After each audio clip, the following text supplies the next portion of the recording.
Hello everyone. Now I want to discuss the remaining features of VxWorks operating system. So already we discussed in the previous video about the layer structure and the multitasking concept. Next, let us we will move to the next concept is the scheduling. So you very well know the scheduling is nothing but here. So how the tasks can be scheduled. So nothing but which task has to be executed first and which task has to be executed next. So likewise, based upon that, we can run different types of scheduling algorithms. So here in this case, in the VxWorks operating system, so we should use the two different types of scheduling algorithms. The first and foremost is the priority based preemptive scheduling algorithm, and the second one is here round robin scheduling here. So here in this case, the priority based scheduling here. So each and every time we can observe the priority of each and every task. So we already know that the priorities that can be ranging from the highest is the 0 and the lowest is the 255. So it can be ranging from 0 to 255. So here in this case, each and every time a lower priority task can get be preempted by high priority task. So likewise, the task can executed in the priority scheduling. So and next move to the round robin scheduling here. So for each and every time, for every task, a particular time slice will be given based upon that given time. So each and every task get executed. So it can be executed in a cycler fashion or a round robin fashion. So until the task time slice expires, each and every task can get executed. So here in this case, a special type of preemption locks will be used exclusively for VxWorks. So here in this case, its aim is in order to prevent the context switching. So nothing but whenever any task is going to be executed, if a higher priority task came, automatically it can be preempted. So likewise, automatically it can be switched to the next process. So likewise, in this case, you can use the concept of preemption locks. Based upon the locks, you can run the code. So nothing but here you can place the different types of locks, nothing but each and every time. Here in this case, the same thing that can be defined for the interrupt handling. So nothing but these locks are placed in order to run the tasks, not for executing the exception handling code and interrupt handling code. Nothing but do not prevent interrupt handling is nothing but here, if any kind of a problem or error is going to be occurred, automatically it should move to the separate function or interrupt service routine or exceptional service routine. So nothing but the locks that cannot be leading to the errors. So nothing but they cannot maintain for interrupt service routines or exception service routines. So generally simply is nothing but here we are going to place the locks here. Nothing but the three types of scheduling here. First one is based upon the higher priority, and each and every time higher priority means lower priority can get preempted, and round robin each and every time slice given for each and every process. So likewise it may execute. And next one is here interrupt service code. So here in this case we discussed already in the interrupt service routine. So nothing but any kind of error or any kind of interrupts which are going to be generated for a long period of time or for a short period of time. So nothing but we should define the two types of variants, exceptions and interrupts. For internal events, internal generated events are generated events, and external events which are generated, which can be defined it as here interrupts here. So here in this case, nothing but any kind of event which are going to be occurred. So then automatically, or any kind of error which are going to be defined here, then automatically it should be switching to run the code in the interrupt service routine. So nothing but see here the two contexts are different. One is for the purpose of task and other one is for the purpose of interrupt. So both the contexts are separate. So generally in task which we are having the task control block, task stack, but in order to run the error code, so nothing but in order to run the interrupt service routine, we are having the different type of stack. So this stack which can be reserved amount of memory area that can be allocated, and this amount of memory that should be totally different from that of task memory. So here the task generated task control block and task stack, which is purely different from that of the amount of memory, shared memory that can be allocated for interrupt service routine. So here one difference that can be observed here. So one is for the purpose of task and other one is for the purpose of interrupt. So here in this case, observe this, the same thing. Interrupt service routines share the same stack. Why? Because a shared code is going to be run here. So likewise, the reserved amount of shared memory that can be defined for the interrupt service routine, and this is exclusively used for only the set of functions which are defined in the interrupt code only, not for the task. So likewise, the interrupt service routines can be defined here. So nothing but here in this case, this is not related to the semaphore. Nothing but if wait for a resource means this concept is obtaining the resource and releasing the resource. This concept is related to task. Here in this case, context switching occurs, but not for the purpose of interrupt service routine. So nothing but interrupt service routine code is different and the task context is different. During the execution of a task, whenever any error occurs, it should be moved to interrupt service routine. So here in this case, some set of instructions are there. In order to run some set of instructions, their code is there and their amount of memory is there, and in that case also you need the switching to move from one interrupt to another interrupt, or any kind of delay is going to be executed. And here also high priority interrupts are there and low priority interrupts are there. So everything that can be run with the help of interrupt service routine. So here you have to observe one thing is the task is different and the interrupt service routine is different. Any kind of error or problem occurs, in that case only it can be moved to the interrupt service routine.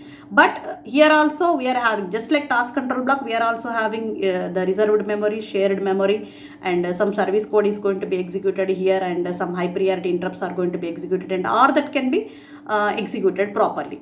So likewise we may define the interrupt service code according to the task context. You can give the same priority to the interrupt service routine also in VxWorks operating system. So likewise, we defined already the shared code is going to be there, and reentrancy is there. Reentrancy is nothing but if it is not completed at a particular point of time, then automatically you can again start from wherever we have stopped. Again you have to start until it completes, until the particular interrupt or particular task is going to be get completed. So that what we need here, shared code and reentrancy. So nothing but here, what is the shared code means?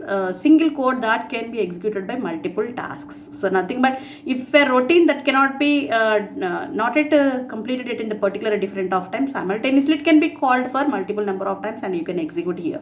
So here in this case, in the reentrancy technique, you need two types of variables. One is the stack variables, dynamic stack variables, and you need the static and static variables and global variables also. Then what is the major difference between these static variables and global variables, and for the purpose of VxWorks here? So for the purpose of, you very well know stack means here the amount of memory which can be allocated in order to run the shared code. So that's what we calling it as here stack. So in case if more number of interrupts are generated or more amount of code which are going to be executed, then automatically the stack size will be increased. So dynamically you can grow and dynamically you can fall down the amount of memory for the stack here. So here in this case, static variables and one more is global variables or dynamic variables. So one best example for static variable is nothing but if you want to execute any file, .exe file in a program, then automatically the contents of the .exe file can be generated in the binary file, and it can be loaded into the processor's virtual address space. So nothing but its contents are going to be transferred into the binary file. Then it can be loaded into the process virtual address space. Then it can be registered or stored into the process virtual space. Then coming to the dynamic or global variables. In this case, so each and everything that can be compiled, the code is going to be compiled, and that can be stored into the position independent code. That can be defined into the position independent code. So nothing but you can run that code at any address in memory. So if it is a global, you can run the code at any address in the memory. But coming to the static variables, you can run in the only of the processor's virtual address space. So that is the major difference between static variables and global variables. So here in this case, and in order to allocate these type of variables, you need some kind of allocation and reallocation of resources, and that can be done by using the semaphores concept. So likewise, you may define the semaphores concept here. So you can observe a simple the flow of diagram for shared code reentrancy here. So likewise, multiple tasks are getting executing here. So nothing but we are having multiple tasks, multitasking system. Each and every task is having the function of code, and the task routine is also having the function of code. So likewise, for each and every task we are having the task control block and the amount of memory that can be allocated with the help of task stack. So for task 1 we are having the task stack, and task 2 we are also having the task stack. So here in this case we are running the shared code. So nothing but in order to run this, the shared code is here, common functions, that is my data 1 and my data 2. So likewise for these two, the common function or common code which are going to be run, that common function is nothing but here this common function, it is a shared code, shared memory that can be shared by multiple tasks, task 1 and task 2. So nothing but each and every task is having its own memory as well as the shared memory. So likewise they can share both. So likewise each and task share its own memory, and along with that multiple tasks share shared memory, shared code. It can load the shared code. So likewise we should define, and the center concept is leading to dynamic kind of stacks. So here in this case we can define the ultimate concept of whether it is a static or whether it is a global variable. The ultimate goal is defining the mutual exclusion. Nothing but what is the mutual exclusion? Generally the operating system purpose, the mutual exclusion means here at a time only you can run one task at a time. So nothing but generally this concept which will be used for in writing the critical section of code, nothing but you can load only one task and you can execute, and by you can place the lock, and after completion of that task you can load the next task. So likewise you can allocate the resources for one single task and you can run the code in the critical section. So this problem is used in order to solve the synchronization problem, process synchronization problem. You can use the critical section code by using the concept of mutual exclusion. So nothing but here also you can observe each and every time you can run the main agenda or the object is here task. So likewise you should define the based upon the task and whatever which is defined for the task control block, and whatever the priorities which can be assigned, and what the task stack is going to be allocated, amount of memory, which set of instructions are saved, whether it is suspended or when it is reloaded. So everything that can be defined for the purpose of here task variables, right? And the next feature is nothing but here inter-task communication. So nothing but here multiple tasks are executing, so we need communication among the tasks. Why? Because we are running the shared code, and we can send and receive the messages with the help of message queues, and we can use a unidirectional and bidirectional pipes for sending the messages. So likewise we should define the pipes, and these pipes which are going to be used in VxWorks, which are going to be run the virtual IO. So likewise we should define whether the code which is going to be defined in the communication network system and for the embedded systems, you can use the process of Unix sockets, networking sockets, as well as you can use the remote procedure call for invoking the remote method. You can use the remote procedure calls. So likewise you should define the inter-task communication. Along with that you can use the semaphores concept also. So nothing but here, so likewise all the tasks are accessing the shared data and the shared amount of memory, the shared data that can be accessed by multiple number of tasks here. So and you can use the mutual exclusion concept here and inter-task communication here, and the both can be achieved with the help of semaphores. Why? Because you can allocate and you can deallocate the number of resources. Everything that can be done with the help of allocating and deallocation can be done with the help of semaphores concept. So here there are two types of semaphores. One is binary semaphore and counting semaphore here. So like the binary semaphore that can be used for whether if the semaphore is available, nothing but whether if it is any resources is available, then if a task wants to hold that particular resource, then automatically the resource can be held by particular task. If the semaphore is not available and a particular task is waiting for a particular time period, nothing but if a timeout mechanism is going to be there, then the resource is not available in that situation. Then what it exactly performs after the timeout expires, then automatically the task is in pending state. So why? Because an error is going to be occurred, so it going to be entered into the pending state. If the resource is available, the task can take, and the resource by placing the resource, the task can execute. If the resource is not available and it waits for a particular amount of time, so it waits for a particular amount of time until that the resource is not available for the particular task. And if the resource is not available and the time is going to be expired, then the task is generates some kind of error, and that should be entered into the pending state. So likewise it executes. So here in this case, and one more semaphore is counting semaphore. Whenever the resources are holding a particular task holds a particular number of resources, then automatically the semaphore count will be decreased. If the number of resources are released, then automatically the semaphore count will be increased. So likewise, you can take the semaphore counter variable. By using this, it can be starts with 0 and if you are obtaining and infinity up to number of resources that they can be defined. So here in this case, the special semaphore is nothing but it can be defined it as with the period of, it can be wait with the period of timeout. So nothing but each and every time, if the whatever the value for the particular time, if it is more than the timeout, automatically what exactly happened, error occurs and it should be moved into the which state, pending state. If it is expires, then automatically it wait for a particular, nothing but in our a task wait for a particular moment of time in order to hold the resource. If the time expires, automatically a timeout is going to be generated and it is waiting till that moment of time. Then after the expiry of time, then automatically error occurs, then the task is going to be entered into the pending state. So likewise, we should define the inter-task communication with the message queue. So one more thing is here, the using the message queues. We defined already in the discussed in the second and third units. So these nothing but here one more, along with the semaphores, we are also using for communication of messages. We need the message queue. Here in this case, we need the two types. One is send message and another one is receive message. So likewise, based upon the amount of buffer space, it continuously needs to send message and it continuously wait for in order to receive the message from another task. So likewise, each and every task or interrupt service routine can send the message and receive the message from another message queue.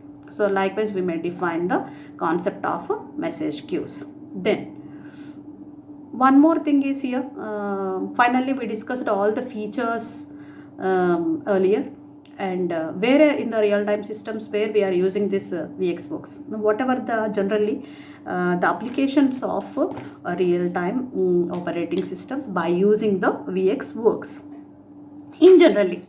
So here also defined there's some usage of operating systems like flight simulators, optical telescopes, navigation systems, traffic control systems, modems. In all these cases, in all these based upon the rigid time requirements, nothing but according to the time you are there, where there is a flow of data from system to system, task to task. Likewise, we should use the real-time operating system concept, and purely in generally VxWorks. First and foremost important thing is you can use this for aerospace and defense. So the first application area, generally it can be used for aerospace and defense systems. Let us coming to the aerospace and defense means in Mars, launching nothing but some kind of satellites on Mars, and in NASA defining a set of rovers in those cases. So we should define the nothing but NASA rovers. In defining the Mars, in all these cases you should define the VxWorks concept, VxWorks operating systems. And the second type of application area is the one of the major area is nothing but aircrafts. In aircrafts we can use this, nothing but generating Boeing 787. Likewise, all those needs the real-time embedded architectures here, embedded designs here. In that case, aircrafts also you can use the concept of VxWorks. And third one is nothing but in the case of automotives. Automotives is nothing but here just like the developing of the sports race cars, nothing but Bosch motor sports race cars. In developing in those cases, there is an embedded system design. In that case also we can use the operating system of VxWorks. And similarly, networking and communication systems. So generally coming to the Cisco CSS platform needs the concept of generating the real-time concepts and embedded concepts, and all these case there is a need of developing the real-time operating system by using this VxWorks. So likewise, in aerospace and defense and aircrafts and automotives and networking and communication systems, nothing but all these which are going to be categorized based upon the different types. So in networking, in communications, in automotives, in generating of aircrafts, aerospace, routers, switches, and other network devices, and whatever the small handheld devices which are going to be used in everywhere, nothing but and consumer electronics. The best examples are TVs and washing machines, fully automated. All these cases, in all these cases, there is a embedded system concept which runs the real-time operating system based upon the time requirements or in any kind of error is going to be occurred to move the state of the device in from the failed states to safety state. Some kind of signals are going to be generated according to that. So nothing but here in all these cases we are going to use the generally the applications of VxWorks. So nothing but here also one more thing is nothing but in order to run and the system in safety mode, we can place the watchdog timers also. The watchdog timers is nothing but here generally the watchdog timers can control the systems, nothing but if any kind of problem is going to be occurred. So nothing but if any device is going to be if you are running the system, so nothing but any problem is there, turning off the motors or high voltage electrical outputs, in that case you are going to regularize that. So in every state, in order to move or bring the system into safety state, we need the watchdog timer. So nothing but you can place the timer control here. According to that controllers, you can define the system in a safety way. So likewise, all those things are the features of the VxWorks. So nothing but in all these real-time application area also, you can design the embedded systems by using the operating system called VxWorks. Hope you understood. Thank you.